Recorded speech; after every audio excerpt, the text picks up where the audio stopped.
Hello there friends and welcome to a new, I don't want to call it a series, but a new set of videos on the channel over this summer where I'm going to be doing Football Manager experiments, and the first of which will be a transfer ban for 10 years to the top 6 in the Premier League. I'm going to be doing all sorts of experiments over the next few months, so get yourself into the comment section. It's something I don't really delve into all so often, so to sort of take a fresher approach to Football Manager, this could be quite fun for me. Again, if you've got any ideas for experiments, leave them in the comment section and let me know what you think of this one as we get towards the end of the video. So what's the idea with this one then? Well, of course, it's pretty self-explanatory. We're going to transfer ban the top 6. That's Manchester United, Manchester City, Liverpool, Arsenal, Tottenham and Chelsea for 10 years. Of course, Chelsea rumoured to be getting a transfer ban quite soon. Manchester City under investigation. So what if the top 6 were banned for 10 years? What would happen to the clubs around them? Would any of them fall dramatically off the pace, or would their financial branding and marketing as well as European competitions see them and be okay? Would they be okay with transfer bans? Would their youth systems be able to cope with the extra pressures of having to create new players as well as signing ones from different places? So let's find out then. Let's go a year into the future and look at different points and see what's what. Okay, so we're a year in.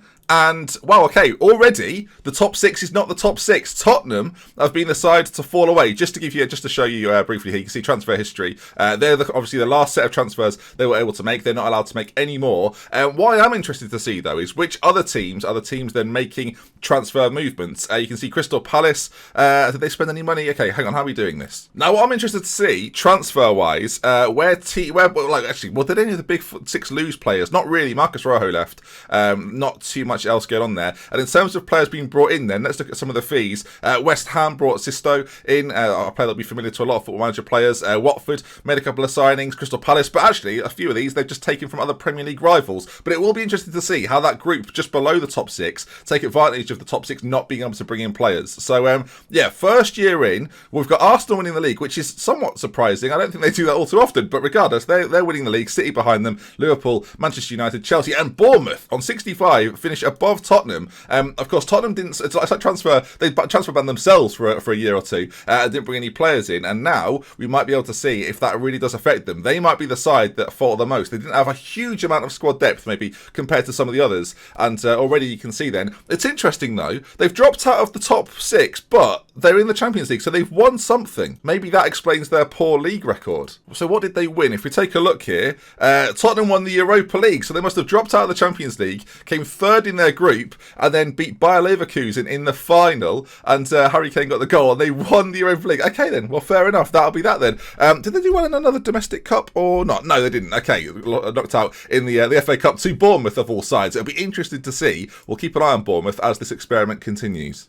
Alright, let's go 3 years in, let's go a couple more years into the future and see how the top 6 has altered with the transfer ban. Okay gang, we're a little bit further in, let's investigate then, go to the Premier League table, and what do you know, 3 years in, 2021, the top 6 is still the top 6. Of course, we've missed a league table out, and yeah, okay, the same applies. City won it, Tottenham bounced back after Europa success and the Champions League. Okay, well, the top 6 is still the top 6. Bournemouth, though, seems to be holding on to 7th. Did they come 7th the year before? Everton were up there for a brief period. Transfer-wise, again, we're going to take a little look. What happened in this 3rd year? Any major ins? You can see Watford spent a little bit of money. Everton bought Bakambu in as well. So they've made a few moves, as well as a couple of other clubs. Watford have brought in a couple of players too, but of course the absence of the top 6. Now, because the top 6 are having to keep a hold of players, shall we see who they've let go? You can see a few names there actually. Morata left, you had Masonda leave as well. Liverpool have lost Daniel Sturridge and Alex Oxlade-Chamberlain.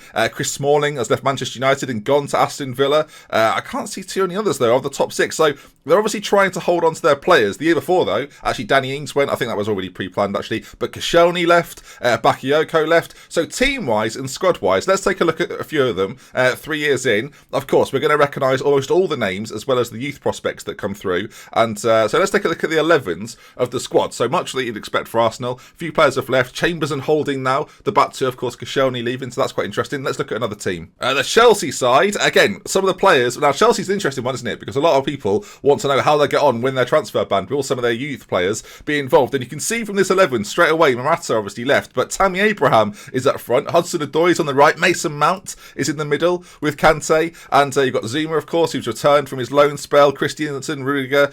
And Chelsea have got like some relatively young players in there that can hopefully be there for a while. Looking at the progress of players like Mason Mount might be really interesting to see how he copes with being a first-team Chelsea player. Will his development be massively improved being a Chelsea player? And I think that's what Chelsea fans may well be interested in. But yeah, some decent players in there. Tammy Abraham, a player that he's not the standard of Morata, but goal-scoring wise, 8 in 22 in the Premier League. And of course, Chelsea finishing 6th.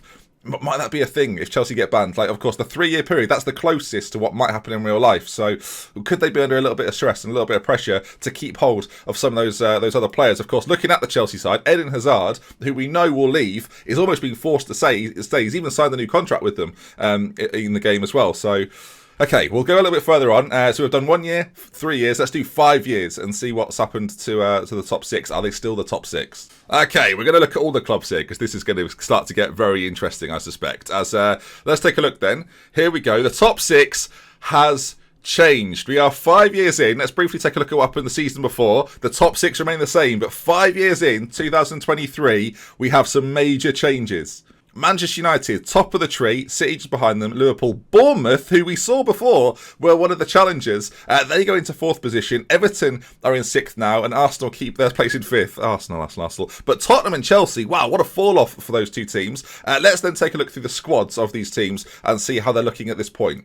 So again, not being able to bring players in. Juan Mata still plays for Manchester United in 2023 at 35 years of age. I am surprised. And of course, at this point, we're going to see some new regens come through as well. Jay Pearce, I assume, is one of those. And yeah, of course, the academies of these clubs are going to have to be tested with some of these newer players. But I think what we really want to focus on are the real-life players that exist at the club right now. So it's interesting, isn't it? 2023, and the Manchester United squad is almost identical to what we'd expect it to be. Rashford, Lingard up top, Martial one side, Mata the other. Herrera still there, of course, in real life he's off to PSG. But Pogba's there, Shaw, Matic, Eric Bailly's there as well, Pearce, and De Gea is still in goal for United. So squad-wise, they look pretty similar. Not too many youth players, though, it must be said. Maybe Manchester United's academy currently, right now, isn't creating too many players who, by the age of 22, 23, can push for the first team. And the bench is quite similar as well. Is it Angel? I think it's Angel Gomez. There you can see, of course, he's one of United's hotter prospects. He's playing not too much, featured a little bit, had a loan spell in the Championship as well as at Villa a couple of years ago in the game, so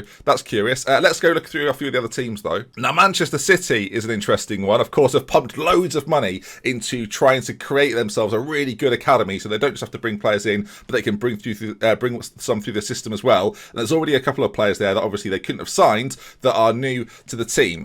Gomez in the centre. He must be one of the ones who has come through. Yes, he was there, brought from PSG. Of course, we don't know too much about Claudio Gomez right now. You may be watching this with a bit of familiarity with him, but they've got to use him. They can't afford to sell some of these players. And they've got Carl Lee up front, who looks like a pretty decent striker, who's come through the academy, first year regen, 6 in 26 though, a lot of them from the bench, but regardless, not prolific, is it? The likes of Sergio Aguero may well have left the team at this point, but again, a lot of players there that we do recognise.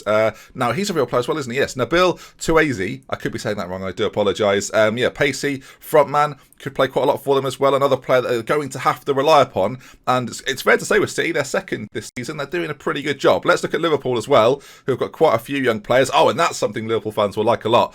Whoever, I think that's how you say it, or whoever, like either or. Coming into the first team and being a partner to Virgil van Dijk. Of course, with him, Joe Gomez, Van Dijk. Have they kept a hold of anybody else? We'll do it by position quickly.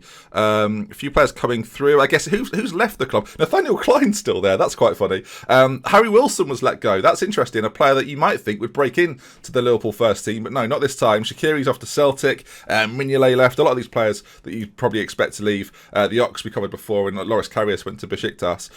So team-wise for them, if you take a look at it here, Ryan Brewster comes into the side, one of their youngsters. Matip playing a deep line playmaker role. What's happening there? Something's gone wrong. Regardless, Gomez is at left back, so I didn't even notice that. Andy Robertson, I assume, is still at the club though. Is he? Surely they wouldn't let go of Andy Robertson. Yeah, he's still there. playing lots of games. Gruitch has gone through to the first team as well. Fascinating stuff. Okay, let's take a look at some others. I think the big two then, Chelsea and Tottenham. We talked about last time what will happen with the Chelsea team. Will the likes of Mount and Abraham be enough to see them through? And it clearly maybe isn't working. So let's look at a starting 11. Jada Silva's there. Mason Mount, of course, Pulisic was the transfer that's already happening, so that was already going on. But Mason Mount still playing in there, looking very well developed at 24, you've got to say, but not too different from a couple of years ago when we had a look at it. De Silva on the left, they've got Zuma, Christiansen. They're all the players that we're very familiar with. And academy-wise, there aren't too many names there that we don't recognise at all. Like Jada Silva is one of the youth prospects. So in terms of regens or new gens, there's not too many here that have burst onto the scene. No, again, like a lot of these players are the players that Chelsea have out on loan currently that aren't doing the business for them, and maybe not enough time for Chelsea has gone into the investment of youth players. It's been a criticism that we've seen for quite a long time, and it seems to be continuing. And then finally, let's look at Tottenham, of course, who've had a really stable time under Poch in recent years. But how will they do in the future? Let's take a look at their first 11. Glover, their goalkeeper, is he a player? Yeah, he starts with them. Hugo Lloris, I don't know if he's injured or just not around. So some way or another, Hugo Lloris isn't there. Now, of course, with the older players, that's where these sides might start to struggle. I'm looking around. Wanyama there. In fact, let's just type in Lloris's name. Where is Hugo Lloris? He's a goalkeeper at Shakhtar. So, he left on a free. Okay, so he didn't transfer. He obviously just didn't sign a new contract and left the club on a free transfer, which has put Tottenham in a real bind. They need a young goalkeeper to come through, otherwise they've got all sorts of bother at the back. Team-wise, quite a few familiar names, of course. Trippier, Davinson Sanchez is there, Ben Davies is there, Lucas Moura, Dele Alli, Christian Eriksen, Son Heung-min is there as well, Kane's up front. A few names that you might not be too familiar with, though. Troy Parrott, who looks amazing. My word, I'm going to be completely honest, Tottenham fans. Wasn't aware of Troy Parrott, but looks really, really good. Okay, well, I mean, a little bit of hope for you there, Tottenham fans. Maybe you know of him, but yeah, looks fantastic there. Kind of other names as well at the back. They've got this guy, Richard Latham, who's a regen, new gen, of course, come through the academy and looks really good as well. So, yeah, interesting, though, that they've really struggled. Like, they've got some older players. Alderfield still here at 34. Danny Rose still at the club. Okay, then. So we've done 1 year. We've done 3 years. We've done on 5 years. Let's go all in, then. Let's go for the 10 years. I could have made this 2 videos, but I thought, let's do 10 years in one video. And let's see, then, who else falls out of that top 6. All right, then. Here we go. It's worth noting as well on that side that Arsenal won the league in the first year. City, Arsenal, City, Manchester United. Who will the next 5 winners be? Will it be anyone from outside the top 6? Let's hope so. Okay, here we go, viewers. Let's take a look then. We are 10 years in. Bournemouth have won the league! That's fantastic. That is on every level. Brilliant. City in 10th. It's a madness. There's so many. What's going on? All right, let's firstly see. Have a side other than Bournemouth won it? No, it was Tottenham came back from nowhere and won the league. Then it was City. Liverpool won it as well. Arsenal. What's beautiful about this, by the way, is how many different winners there are in this. Chelsea, despite winning it under Conte a few years ago, haven't won it since, which... Yikes. Okay, but Bournemouth, is it under Eddie Howe? Tell me it's under Eddie Howe. Please, is it under Eddie Howe? Oh, maybe he's just left. Eddie Howe, let's find out quickly. Managers, I hope Eddie Howe was the... Okay, yes. Eddie Howe won the Premier League with Bournemouth, and admittedly, they were able to spend money. We'll take a look at some of the big transfers that they've been able to make, where other sides, of course, haven't been able to make them. Lewis Cook moving to Wolves and things. Oh, this is amazing. This is great. This is why experiments can be very fun. Okay, this is so cool. Right, so Bournemouth won the league. There's so much to like about that. Squad-wise, did they have any like major names in their side? There's a few there. Christoph Ayer is in there, of course. Jack Botland in goal. Maximiliano Romero, that a few people will be familiar with, was their forward. This is so weird. Again, there might be other names that you recognise there. I'm sure there's regens and new gens as well, which we can't really know too much about. But let's take a look then. How different are the squads of now compared to the squads of, in real life, of course, to the squads of 2028? Let's find out. Now, the likelihood is, right, a lot of these teams now will have relied on academies and young players, but who is still in the side? So, I mean, I'm going to try and do this from memory, but I can see Guendouzi straight away. Nikita, I hope you say like that. You probably don't. Eddie, we'll call him for the sake of this. He's developed really well. Blimey, I've seen him on a few saves. He's never developed as well as that. So that maybe says something for these sides that have transfer bans. These players can really develop into really good players if they're given the time to play. And look how many appearances he would have for Arsenal. Like, the chances are in real life he'll never get this opportunity. But my word, he's done some magnificent things there.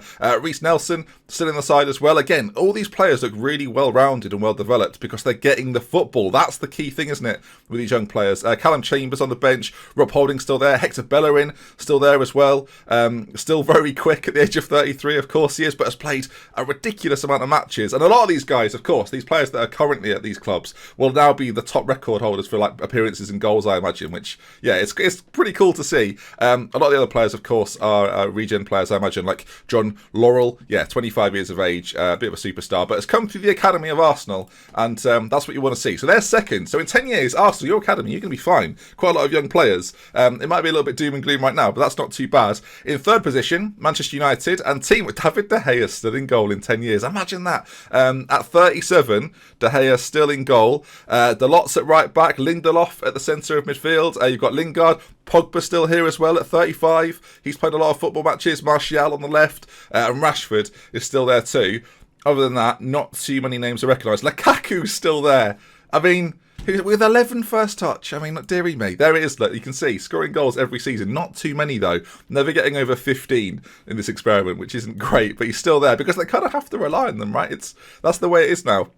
But interesting. So they came third, and then finally, let's go to Liverpool. Or not finally, we'll look at all of them. Liverpool as well. Lots of familiar faces in this one. It must be said. This is the most familiar, I think, of the teams. So a couple of that you won't recognise, but Alisson still in goal. Trent Alexander-Arnold, whoever is there as well. Fabinho, Robertson, Grujic, Keita, loads of names there. Ben Woodburn still in the side, and then again a mix of regenerated players. Mo Salah still at Liverpool at 35. They've just kept a hold of him for all this time, and he's been bagging them in, to be fair, playing really, really well. That's really interesting. Okay, then. So, a lot of familiar faces. What I'm going to do at the end, by the way, is look at some of the major transfers, and we're also going to look at who has been winning the awards in the Premier League, because I think that's interesting. Right then. Okay, Liverpool there. Chelsea, let's take a quick look at them. Again, lots of players that we've seen over the time now. Kepa is still in goal. Emerson's there. Pulisic's now at right back. They've retrained Pulisic to play right back. That's how desperate things have got. Mason Mount, a few others again. You may well, if you're a Chelsea fan, I'm sure there's names here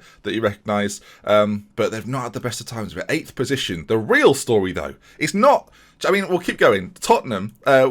Sorry, just to clarify, I've not mentioned this yet. Huddersfield and Wolves, top 6 teams. Huddersfield, viewers, a top 6 team. Who saw it coming? Okay, Tottenham, briefly, let's take a look at them. Harry Kane's still up front with Parrott, who we spoke about before, but they are still struggling, it must be said. The goalkeeper situation, Bradley Dorrance, they've not really fixed it. They've not had a goalkeeper come through the ranks, and it looks as if, to me at least, that that's the thing that they're really struggling with. Not being able to loan anyone in. Dele Alli there, he must have played a ridiculous amount of games. 32 years of age. He's, lots of games. Who knew experiments could be this exciting? I'm doing more of these. These are great. I don't know what we'll do again. Comment section, get involved. But that's fascinating. And then finally then, let's look at City, who have got a good side. At least on the surface there, looking at that, there's still a lot. Like Gabriel Jesus is still there, and he's not even in the 11, the current 11 that's picked at the moment. Edison then is there. We've got Sané one side, Sterling the other, Laporte still in the side, Bernardo Silva, Phil Foden. I'm sure a lot of people will be interested in him. Really does develop at 28.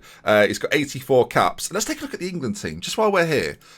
Lee Johnson is the current manager of the England team, and the mix of teams was what I was looking for. Tottenham, I've got an outrageous amount. Lots of older players still there. Declan Rice has gone to PSG, I noticed there, and a couple of the guys who are aboard. Bournemouth, who won the league, only have Jack Butland, which is really interesting, isn't it? That Wolves have one player. They're a relatively good side. The likes of Huddersfield, though, no players to speak of, which is really interesting that the top 6 still dominate in terms of, well, dominate even more, in fact, than maybe now with the England setup, which I do find fascinating.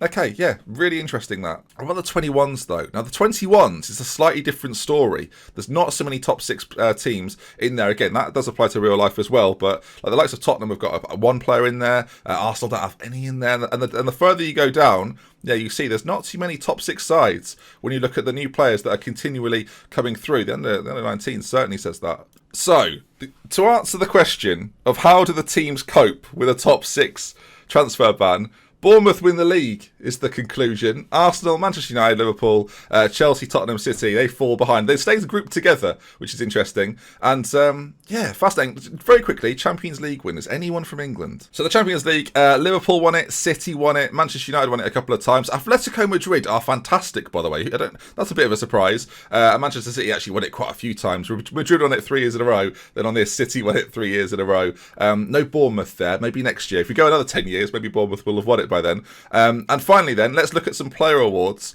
for the Player of the Year. Footballer of the Year, I guess we'll go with. Let's see then. So you can see dominated, absolutely dominated by 2 players. Harry Kane and Marcus Rashford sharing it back and forth. Salah won it 1 year. You had Kevin De Bruyne in there as well winning it. And then Kane and Rashford back and forth, both winning it year on year. It's like the Messi Ronaldo of the Premier League with those 2 players.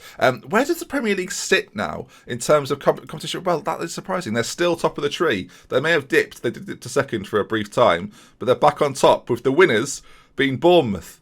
Bournemouth, everyone. Bournemouth. And the final thing then, let's look at the biggest transfers in world football. If the Premier League then, without its top 6, you can already see straight away a lot of the fees are a lot lower. I think if you look at yours now, you've got a game maybe 6 or 7 years in the future, 5 years in the future, you will find that the fees are way bigger than this because, again, none of these teams, the 2 teams, for example, none of them, first thing to know, none of them from England is the first thing to know, and then, of course, none of the top 6 sides because they're banned. You can see a few of the big teams that have let players go. The likes of Wolves and Watford are in there. Ruben Neves went to PSG. Huddersfield sold a player to Barcelona for £64 million. Huddersfield Town, what are you like? Yeah, a few other sides as well, but yeah, like action within the Premier League transfers, very, very little is the answer. I mean, a lot of these players at this stage will be regens, you imagine. But yeah, it's what I think the most interesting thing to me is how much they are similar. How the teams haven't brought through loads of players. Each team has got sort of 6 or 7 that are remaining from now, 2019 to 2028, which yeah, is fantastic. So there we are then, top 6 transfer banned. If you'd like to see now, and it's worth saying as well, these teams are transfer banned up to a point. They are no longer, though, transfer banned. It runs out on June. If you'd like me to go 5 more years in the future, if this video hits 1,000 likes, let's say, we could go 5 years in the future and see how they react to being able to buy players straight away. And of course, yeah, if we hit the like target, we'll do some of that. If you enjoyed the experiment, of course, as well, do leave a like, and you want to see some more, subscribe to the channel. We're going to be doing all sorts, transfers, financial differences, league differences, all sorts going on with experiments this summer. So yeah, keep an eye out for it and make sure you subscribe to the channel. I'll see you again soon for more. We love with care. From me, DoctorBenjy. Goodbye. Oh, Bournemouth.